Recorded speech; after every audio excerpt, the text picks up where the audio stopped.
En bordure du parc national du Peak District, se trouve la ville de Sheffield, une communauté fondée sur une histoire industrielle. Mais après le mois de janvier 2000, la vie de ses habitants n'a plus jamais été la même. En 17 ans de service, c'est l'une des affaires qui m'a le plus marqué. Car dans l'intimité de ses foyers, cette ville cache des secrets sombres, qui vont choquer ses habitants. Je n'avais jamais vu un corps dans un tel état. Et ébranler à jamais les fondations d'un petit quartier respectable.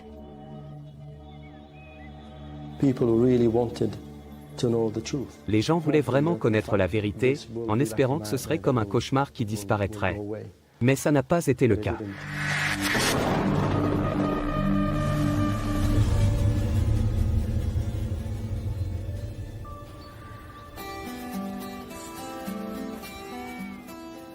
Sheffield, une ville verdoyante et sûre, construite sur des collines ondulantes. Nous ne sommes qu'à 4 ou 5 kilomètres du Peak District, de ces magnifiques paysages et des pénibles. Les rapports nationaux sur la criminalité ont récemment reconnu Sheffield comme étant la ville la plus sûre du pays, et elle conserve ce titre d'année en année. C'est un endroit sûr pour fonder une famille. Mais une histoire tragique, dans laquelle la cupidité et la trahison allaient bousculer cette communauté très soudée, était sur le point de se dérouler.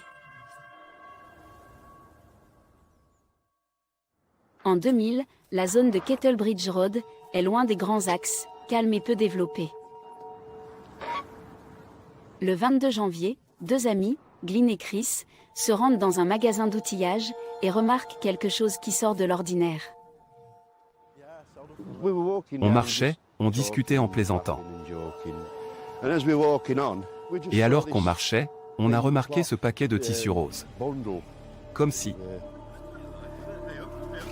Il n'était pas du tout caché. Il était à la vue de tous. Comme s'il attendait d'être trouvé. Il avait l'air propre, alors on s'est dit qu'il venait d'être déposé. Il pourrait valoir quelque chose. Nous avons défait l'emballage. Et à l'intérieur de la couverture, il y avait un sac. Le sac aussi avait l'air neuf. Nous l'avons ouvert et nous avons sorti, ce qui ressemblait à une grande feuille de plastique bien ficelée. Ça sentait le diesel, et mon ami a dit que ça pouvait être un moteur, ou une selle de cheval américaine. Pensant avoir trouvé quelque chose de précieux, Glyn et Chris décident de l'examiner plus en détail.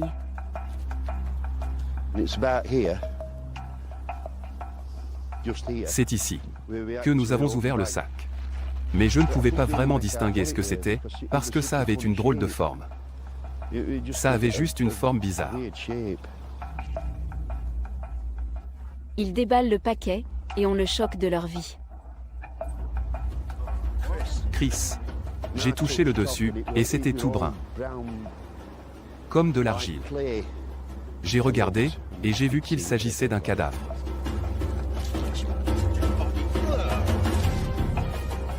J'étais complètement sous le choc. Si je pouvais, je ne le referais pas. Bouleversé par cette découverte macabre, Glyn appelle immédiatement la police. Mes doigts ne fonctionnaient plus. J'ai allumé mon téléphone et j'ai essayé de les contacter, mais je n'arrivais pas à utiliser mes doigts correctement. C'était comme si mon cerveau ne savait plus comment faire.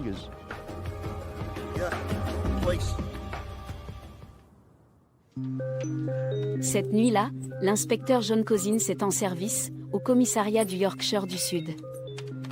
Vers 16 h, le téléphone sonne dans le bureau. C'était l'un des réceptionnistes qui me disait que quelqu'un avait trouvé un paquet sur Kettlebridge Road, à Sheffield, et qu'il pensait avoir trouvé un cadavre à l'intérieur. Nous devions évidemment nous y rendre le plus rapidement possible, pour voir ce qu'il en était. Quelques minutes plus tard, la police arrive sur les lieux pour examiner le contenu du sac. Il était recroquevillé, et dans une sorte de position fétale. Nous ne pouvions pas vraiment voir s'il y avait des cheveux ou des vêtements, tant ils étaient décomposés. Nous avons jeté un coup d'œil rapide, et dès que nous avons réalisé qu'il s'agissait d'un corps humain, nous avons fait marche arrière, et l'avons laissé jusqu'à l'arrivée de l'équipe médico-légale. C'était probablement la première fois que je voyais un corps aussi décomposé ou dans cet état. John Cousins n'est pas le seul à avoir été stupéfait par ce qu'il a vu. 25 ans de carrière n'avaient pas préparé l'inspecteur Bob Varey à ce qui avait été déposé sur Kettlebridge Road. Comme la plupart des policiers, j'ai vu des cadavres à de nombreuses reprises. Je n'avais jamais vu un corps dans un tel état, dans un stade si avancé de décomposition.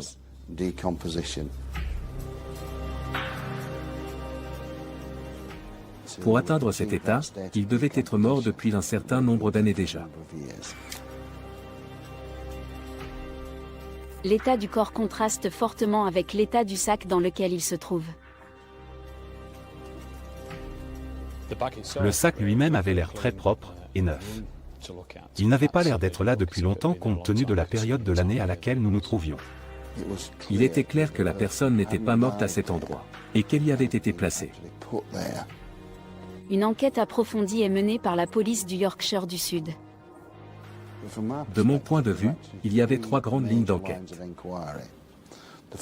La première enquête portait sur l'endroit où le corps avait été retrouvé. La deuxième concernait les sacs dans lesquels il avait été mis. Les draps, le plastique et les sacs de transport. Enfin, la dernière concernait le corps lui-même.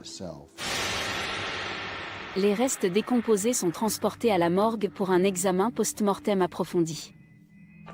Nous n'étions pas sûrs à ce moment-là s'il s'agissait d'un homme ou d'une femme.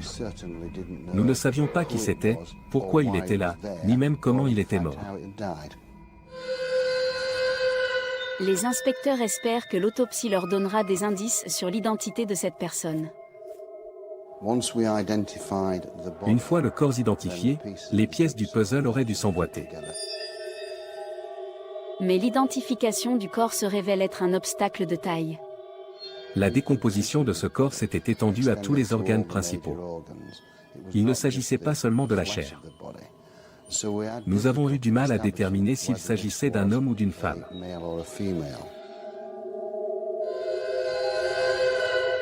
Cependant, l'autopsie révèle 2 indices essentiels sur l'histoire de la personne. Ses poumons étaient très abîmés et très noirs, ce qui indiquait qu'il avait été un gros fumeur tout au long de sa vie, ou qu'il avait travaillé dans une industrie lourde. Les surfaces de mastication des dents présentaient des anomalies. Mais à part ça, nous n'avons rien tiré de ce premier post-mortem. Après une seconde autopsie, la police ne dispose toujours pas d'éléments suffisants pour identifier le corps. La seule façon d'avancer est de retirer les couches de décomposition et de pénétrer sous la peau. Nous avons fait appel à un expert en squelette, qui a retiré la chair du corps que nous avions. Le cadavre est dépouillé de sa chair et bouilli pendant 3 semaines. Bien qu'extrême, cette procédure permet à la police de faire sa première véritable percée. Ce squelette nous a permis d'établir qu'il s'agissait d'un homme. Des indications montrent que le défunt avait été opéré des 2 pieds et que cette personne était âgée de 50 à 60 ans.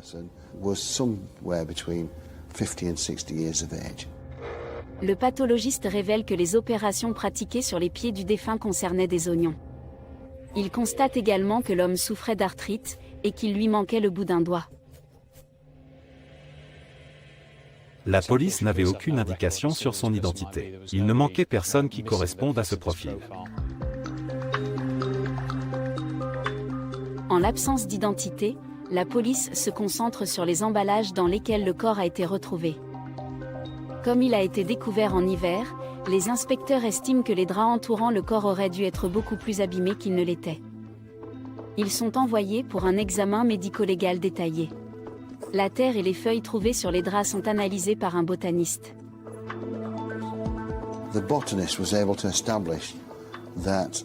Le botaniste a pu établir que le corps avait été exposé aux intempéries de l'automne, de l'année précédente.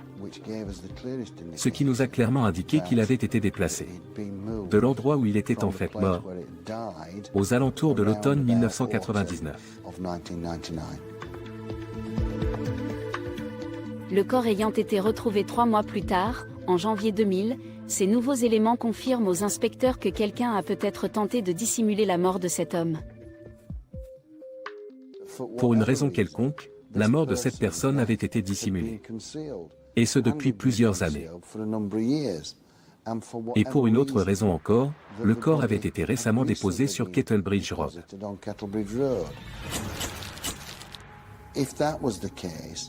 Si tel était bien le cas, y avait-il une raison plus sinistre qui avait poussé quelqu'un à dissimuler la mort de cette personne? En mars 2000, les équipes d'enquêteurs n'ont toujours pas identifié le corps, et la pression est à son comble. Si nous ne parvenions pas à identifier le corps, il y avait une chance pour que l'enquête soit considérée comme close. L'heure tourne pour les inspecteurs qui veulent faire basculer l'enquête. Dans une dernière tentative pour élucider l'affaire, ils se tournent vers une technique médico-légale qu'ils n'ont jamais utilisée. C'était notre dernière chance, car nous n'avions aucune piste.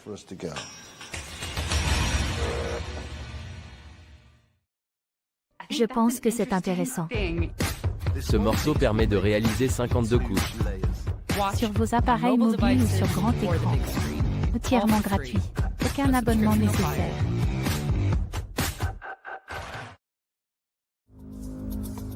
Après 2 autopsies, avoir retiré la chair, et des examens médico-légaux approfondis, la police du South Yorkshire ne parvient toujours pas à identifier les restes humains décomposés, abandonnés au bord d'une route à Sheffield en janvier 2000.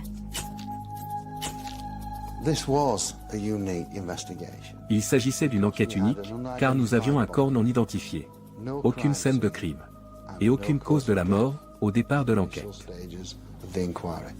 Il était clair qu'il serait difficile de trouver l'identité de la personne et le responsable, car le corps était très décomposé. Rien, au stade initial, une fois que nous l'avons examiné, ne nous a donné le moindre indice sur l'identité de cette personne. Nous nous sommes donc tournés vers une technique qui n'avait jamais été utilisée auparavant par la police du Yorkshire du Sud.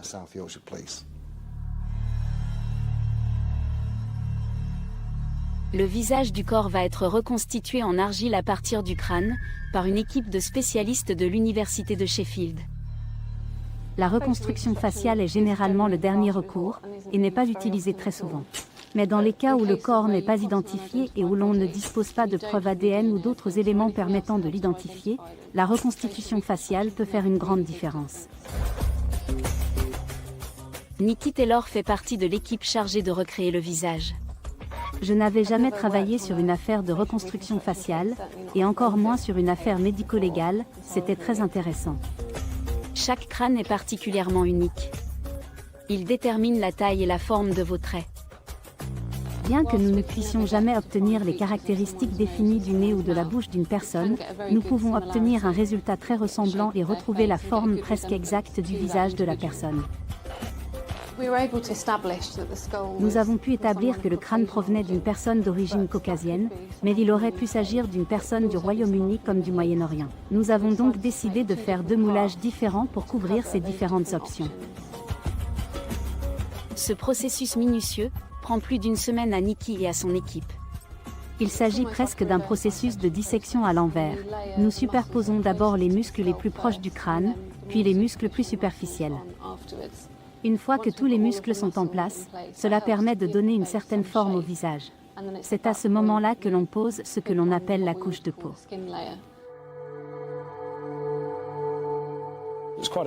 On était impatients de voir le résultat final, et de découvrir si nous allions avoir un visage sur lequel travailler. Alors que le visage évolue, un examen détaillé des dents du crâne fournit à la police un nouvel indice important.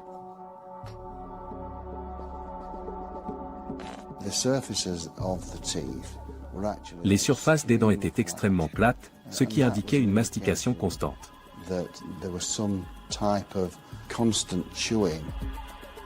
Dans certaines régions arabes du monde, ils mâchent tout au long de la journée ce que l'on appelle des feuilles de khat, une habitude qui abîme progressivement les dents. Fort de ces nouvelles informations, les inspecteurs commencent à s'intéresser à la tête d'argile, aux traits plus moyen-orientaux. Avec tous les autres éléments médicaux obtenus, qui indiquaient l'appartenance ethnique de cette personne, il devenait de plus en plus évident qu'il s'agissait d'un membre d'une communauté ethnique minoritaire.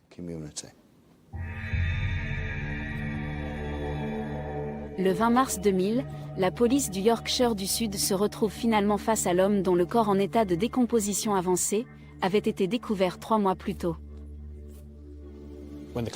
Lorsque la tête en argile a été fabriquée, nous avions enfin une image et un visage à associer à ce corps pour nous donner une bonne indication de ce à quoi cette personne devait ressembler. Le corps non identifié a désormais un visage, mais les inspecteurs ont encore besoin que quelqu'un le reconnaisse. Cette image a donné un élan à l'enquête et nous a permis d'étendre notre action à l'ensemble du pays. Nous avons distribué et fait connaître cette image, le plus largement possible, y compris sur les chaînes de télévision nationales. Avec une telle publicité, l'équipe d'inspecteurs est persuadée que quelqu'un reconnaîtra le visage, mais personne ne se manifeste. La reconstruction faciale repose sur la reconnaissance. Nous pensions donc que soit nous l'identifierions très rapidement, soit nous ne saurions jamais qui il était. En termes de publicité, nous avons fait tout ce que nous pouvions, mais tout cela n'a pas permis d'identifier cette personne. Au moment où la police abandonne tout espoir d'établir l'identité de cet homme, le téléphone sonne. Un après-midi, à l'improviste, nous avons reçu un appel d'un membre de notre personnel, une personne qui travaillait pour la police du Yorkshire du Sud et qui pensait connaître l'identité de cet individu. Notre collègue a ouvert un exemplaire du Sheffield Star en voyant les photos de la tête en argile et les différentes photos que nous avions faites, et a lu la description. En lisant cela, il a été choqué de réaliser qu'il s'agissait d'une personne qu'il connaissait, et qui appartenait à sa communauté, mais qu'il n'avait pas vue ou dont il n'avait pas entendu parler depuis quelques années. Il s'agit de la première identification que nous ayons obtenue dans le cadre de l'enquête. Il n'avait absolument aucun doute. Il a dit « Je suis certain qu'il s'agit de Mohamed Nasser Ali ».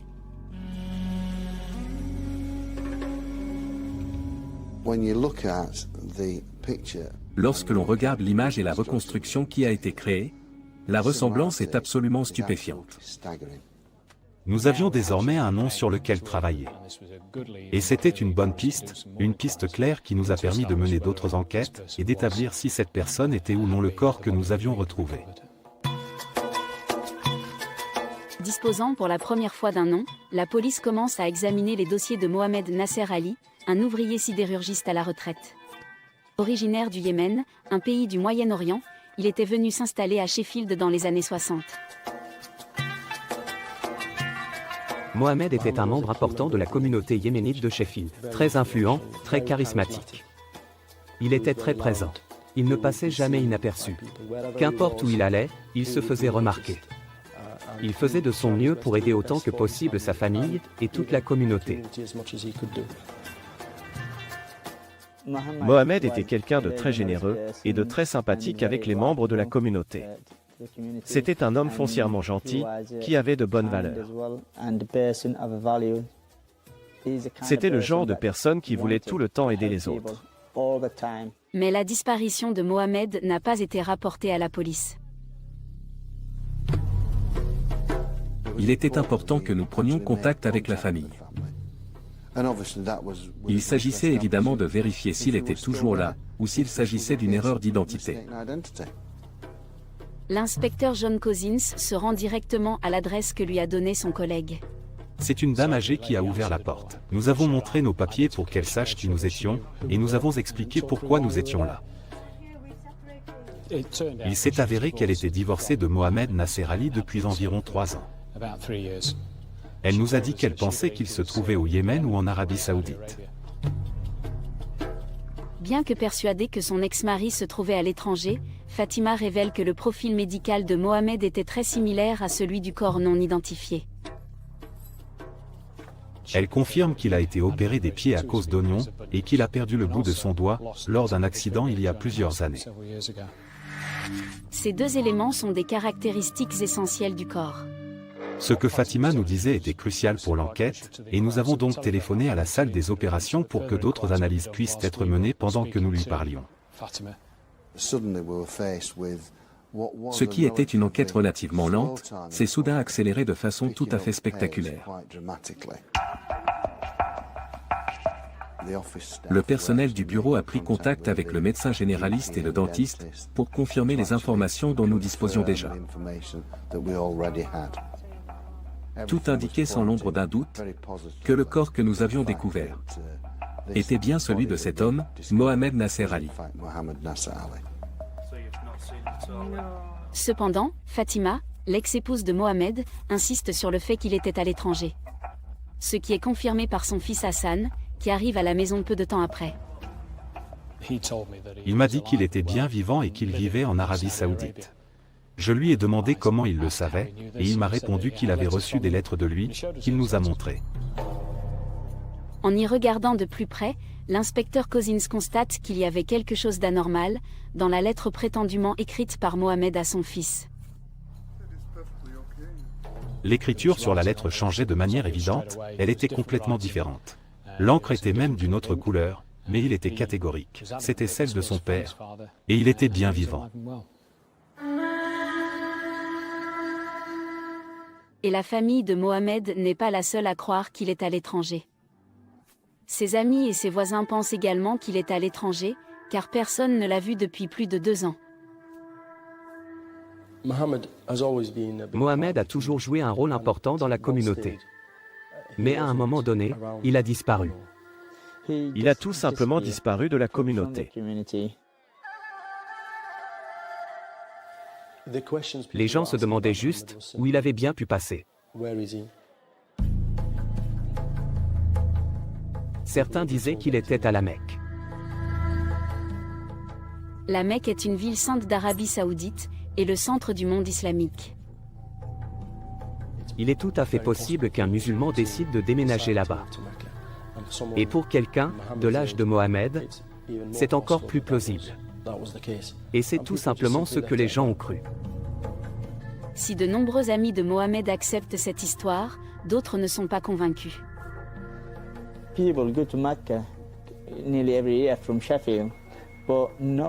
À Sheffield, nombreux sont ceux qui se rendent à la Mecque presque tous les ans. Pourtant, personne ne l'a jamais vu. J'ai trouvé ça suspect que Mohamed décide de passer ses vieux jours là-bas. De retour à la maison, Hassan aide la police dans ses recherches. Il nous a donné une carte d'identité et un permis de conduire, sur lequel figurait la photo de son père. Hassan a récupéré ces objets dans une mallette qui contenait de nombreux documents relatifs à son père et à lui-même. Des transferts d'argent de Sheffield vers le Yémen, et la copie d'un billet d'avion au nom de son père ont également été trouvés.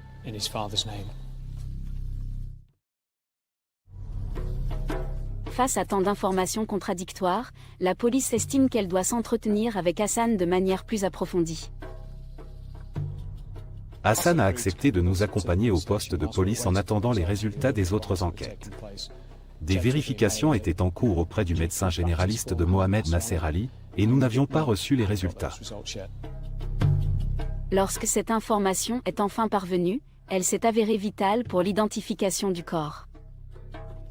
Nous avons appris que le médecin avait confirmé que l'état de son patient, Mohamed Nasser Ali, était similaire à celui de notre profil, à savoir qu'il lui manquait le bout de son doigt, qu'il avait été opéré d'oignon au pied et qu'il souffrait d'arthrite.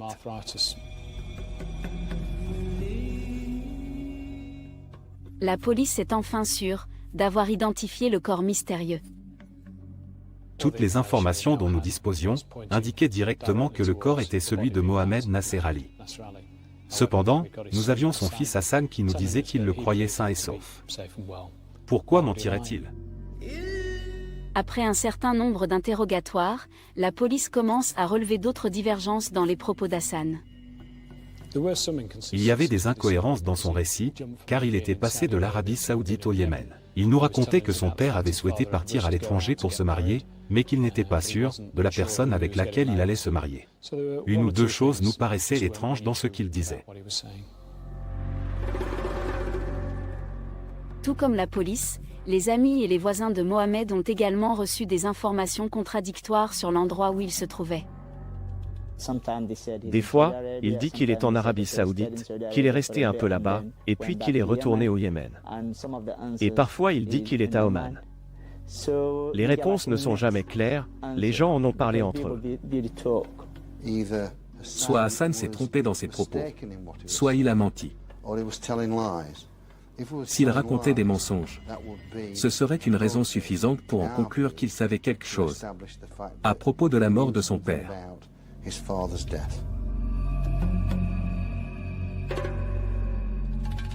Avec des preuves circonstancielles accablantes qui indiquent que Hassan cache la vérité sur la mort de son père, la police n'a pas d'autre choix. Clairement, quelqu'un ne nous a pas dit la vérité. Nous n'étions pas satisfaits de ce que Hassan nous disait. Nous avons donc décidé de l'arrêter pour suspicion de meurtre.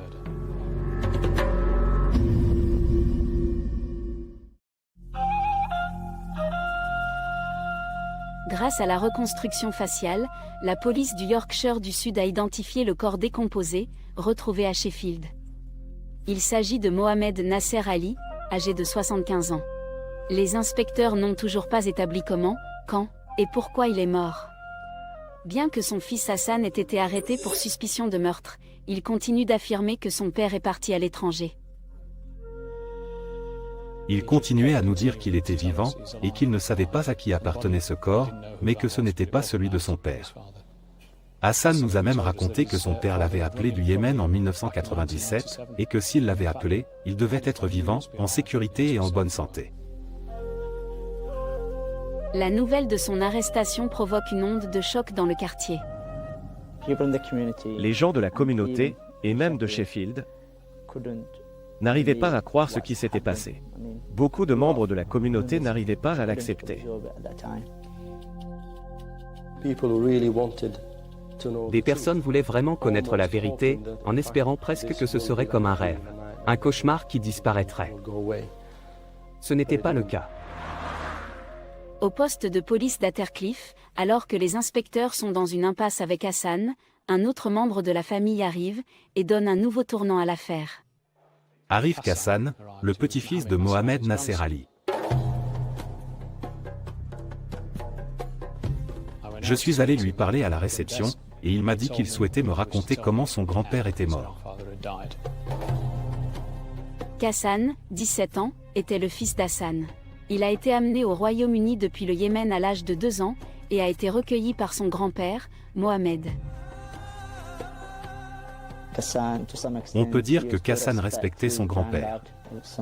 Parfois, il l'appelait papa. Il le respectait beaucoup. Mohamed s'occupait de lui, et il le traitait comme s'il était son propre fils.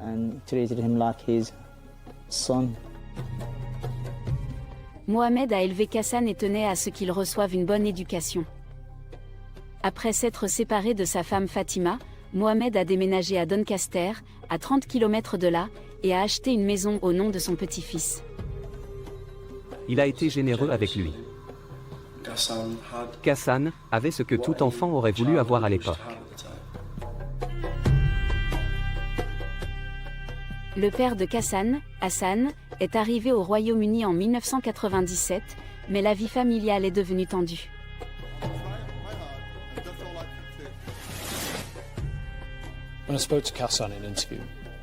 Lorsque j'ai interviewé Hassan, il nous a raconté qu'en octobre 1997, son père Hassan s'était disputé avec son grand-père, Mohamed Nasser Ali.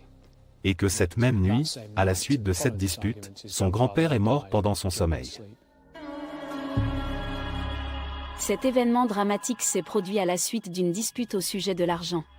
Depuis son arrivée au Royaume-Uni, Hassan demandait de l'argent à son père, et Mohamed en avait assez.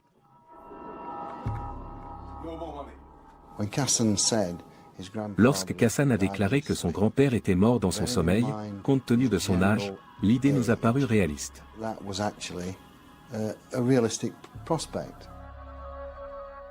Si cette explication semble d'abord raisonnable, ce que Hassan raconte ensuite aux inspecteurs n'a aucun sens.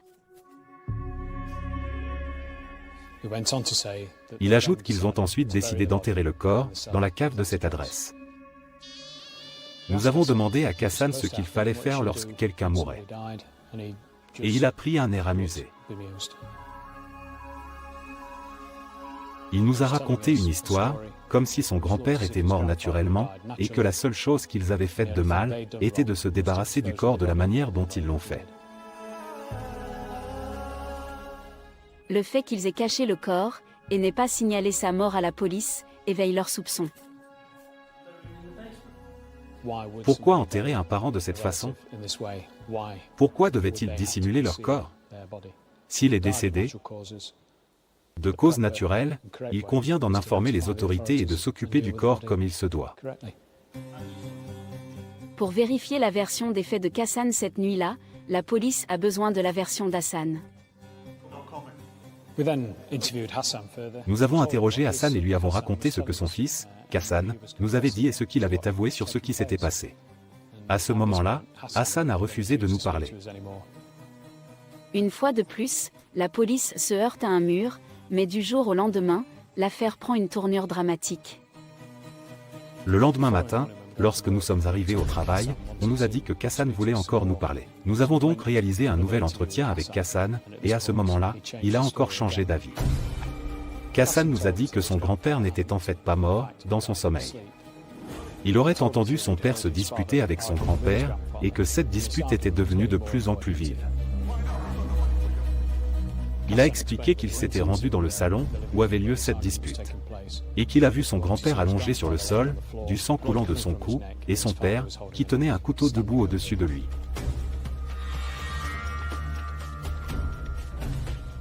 Kassan ajoute qu'ils ont traîné le corps dans la cuisine où il a été laissé pendant la nuit. Le lendemain matin, ils ont nettoyé la maison, lavé le couteau et le sol de la cuisine, puis ils ont placé le corps dans la cave de la maison. Les inspecteurs sont stupéfaits des révélations de Kassan. Il s'agit là d'affirmations importantes de la part de Kassan. C'était une surprise, car la veille, Hassan nous avait dit que son père était vivant et en bonne santé, puis Kassan nous avait raconté qu'il était mort dans son sommeil. Et maintenant, que son père avait assassiné son grand-père, et qu'il avait aidé à se débarrasser du corps. Les inspecteurs confrontent Hassan aux accusations de meurtre de Kassan. Hassan était manifestement choqué par ce que nous lui disions, mais il n'en démordait pas. Il n'allait pas nous donner sa version des faits. Il a campé sur ses positions en ne répondant à aucune des questions que nous lui avons posées. En raison du refus de parler de Hassan, la police a besoin de preuves pour étayer la version de Kassan. Il était important que nous essayions de corroborer les propos de Kassan sur le plan médico-légal, s'il y avait la moindre chance que ce soit possible. Les inspecteurs se précipitent dans la maison de Doncaster, lieu du crime présumé. À Palmer Street, nous avons découvert, avec l'aide de la police scientifique, une trace de sang dans le salon qui menait à l'entrée de la cave. Kassan avait expliqué qu'il avait enveloppé son grand-père dans une housse de satie, puis l'avait descendu dans la cave de la maison, où il l'avait placé dans un coffre, avant de construire la tombe autour du coffre. Hassan et Kassan s'étaient donné beaucoup de mal pour dissimuler ce corps. Ils ont fabriqué une tombe de fortune en briques, puis ont posé des dalles par-dessus. Ils ont ensuite peint l'ensemble de la tombe, pour la faire ressembler à une structure à l'intérieur de la cave. Outre les taches de sang dans le salon, les médecins légistes établissent également une correspondance entre le feuillage du jardin et celui trouvé avec le corps décomposé à plus de 30 km de là. Nous avons également trouvé un balai à l'extérieur de la maison.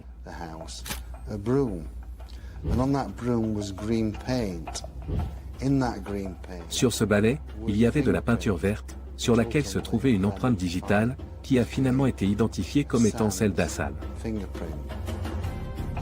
Ces preuves permettent de placer Hassan sur la scène du crime, et de l'impliquer dans la dissimulation qui s'en est suivie.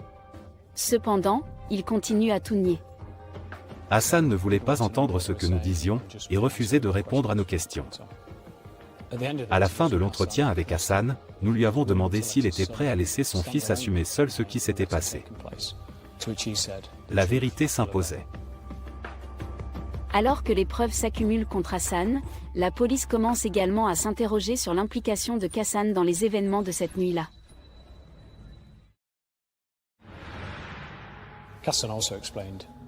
Ghassan a également expliqué que la dispute portait sur le transfert de la propriété de Palmer Street du sien au nom de son grand-père.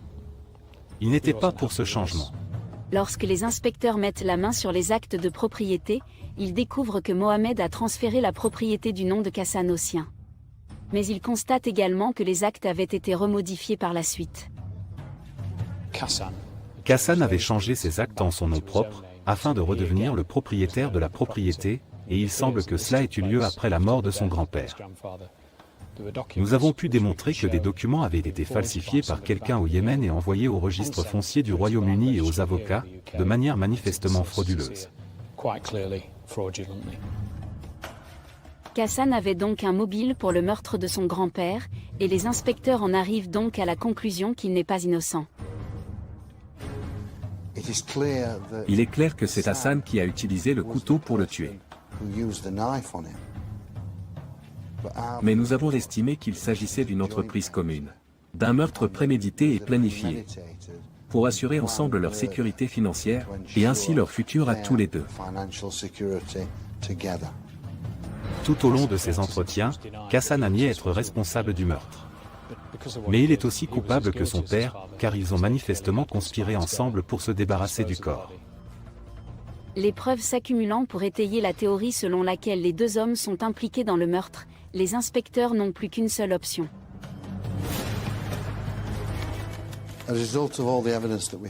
Sur la base de toutes les preuves trouvées dans la maison et des aveux faits par Ghassan, les deux hommes ont été inculpés pour homicide. Les amis et les voisins de la famille n'arrivent pas à croire au cauchemar qui se déroule devant leurs yeux.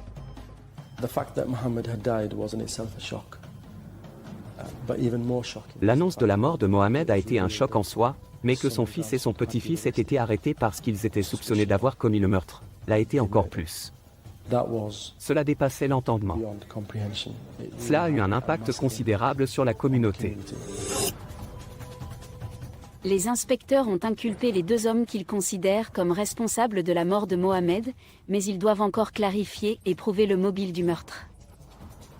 À ce stade, nous avions appris comment Mohamed Nasser Ali était mort, mais nous ne savions pas pourquoi il devait mourir. Et pourquoi, 2 ans plus tard, son corps avait été retrouvé au bord de Kettlebridge Road à Sheffield.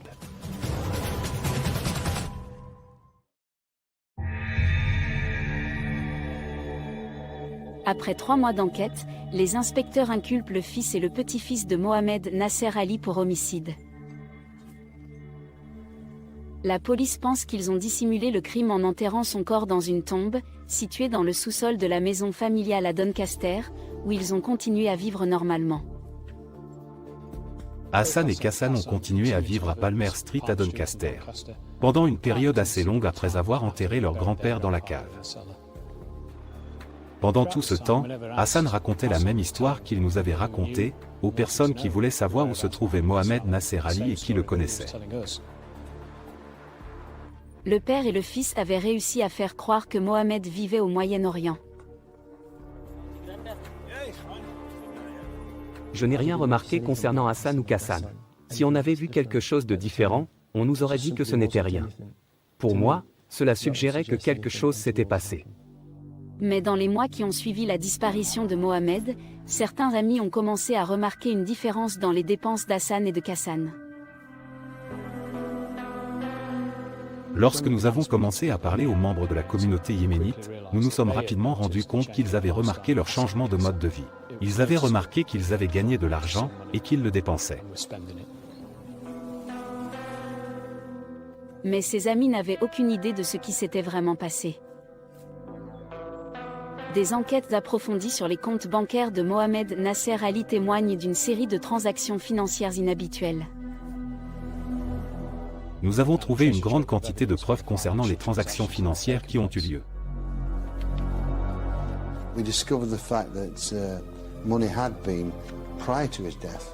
Nous avons découvert qu'avant sa mort, de l'argent avait été retiré du compte de Mohamed Nasser Ali par Ghassan ou Hassan. Mais après sa mort, ces allocations d'État ont été versées sur un compte auquel Hassan et Kassan avaient tous deux accès, et ils ont utilisé ces fonds.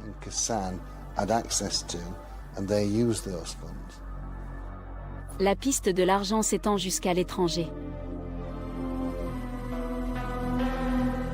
Nous avons découvert un certain nombre de transactions pour des montants assez importants, allant jusqu'à 6500 livres, en provenance du Royaume-Uni et à destination d'Aden, au Yémen. Puis à la femme d'Hassan, qui vivait toujours à Aden. Nous avons pu établir qu'Hassan avait commencé à construire une maison au Yémen et que les fonds provenant de la succession de son père étaient destinés à financer ce projet.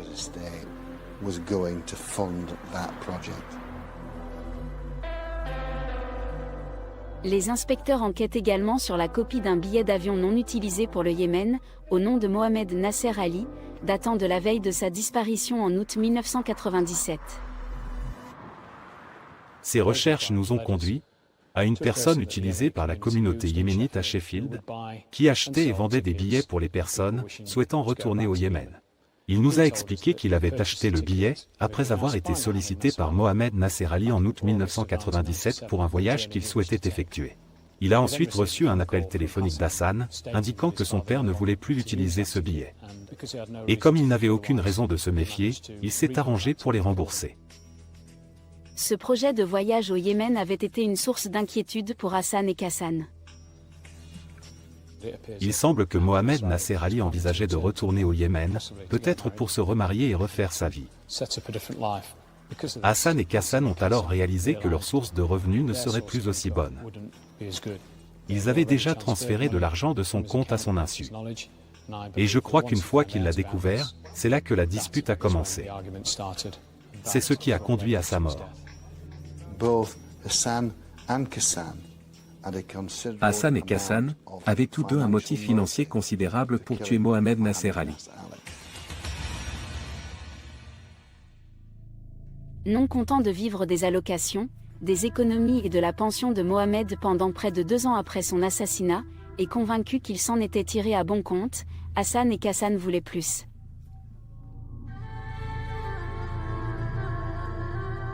Tout a commencé à se gâter lorsqu'ils ont décidé de vendre la maison à Doncaster. Ils étaient manifestement préoccupés par la vente d'une maison dont la cave contenait un cadavre, au cas où celui-ci serait découvert. Ils ont donc décidé d'aller enlever le corps et de le jeter ailleurs. Les aveux de Kassan révèlent comment ils ont exhumé le corps de son grand-père de sa tombe de fortune. Sa version est confirmée par la police, grâce au reçu de cartes de crédit. Kassan, suivant les instructions de son père, s'est rendu dans un magasin de bricolage où il a acheté une bâche en plastique, une pelle et d'autres articles, pour retirer le corps de la maison. Son père lui avait également dit d'acheter du diesel, car il savait que cela cacherait l'odeur de la décomposition du corps.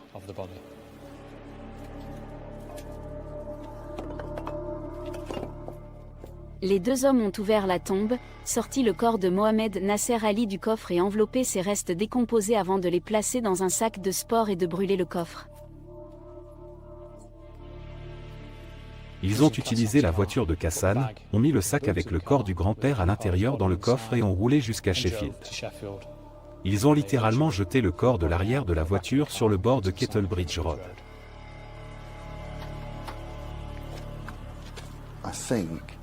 Je pense qu'ils étaient tout à fait convaincus qu'en raison de l'état de décomposition du corps, il ne serait jamais identifié.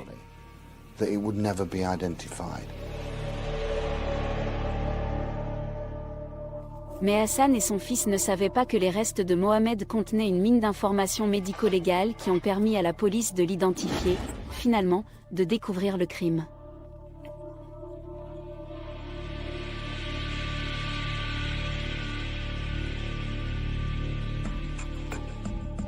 En mars 2001, Hassan Nasser et son fils Kassan Mohamed sont jugés pour le meurtre de Mohamed Nasser Ali à la cour d'assises de Sheffield.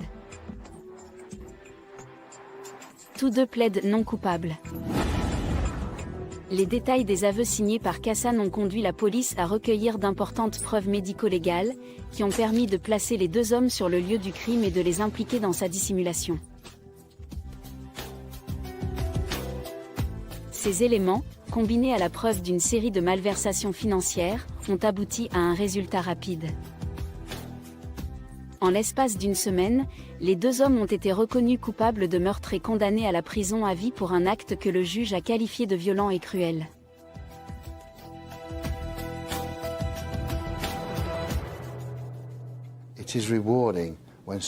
C'est gratifiant quand un tel travail aboutit à une condamnation, car il s'agissait d'un meurtre-viol et ils méritaient toute de leur peine.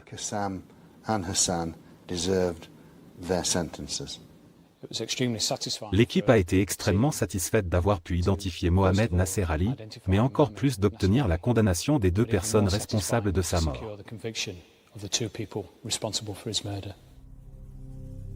Pour les autres parents, amis et voisins de Mohamed, la justice a été rendue. Lorsqu'ils ont été condamnés à la prison à vie, les gens étaient simplement heureux que ce soit fini. Pour beaucoup, c'était la fin d'un chapitre très sombre de la vie de la communauté yéménite de Sheffield. Ce qu'ont fait Hassan et Kassan a été considéré par beaucoup de Yéménites comme de la folie et la communauté yéménite ne s'en remettra pas facilement.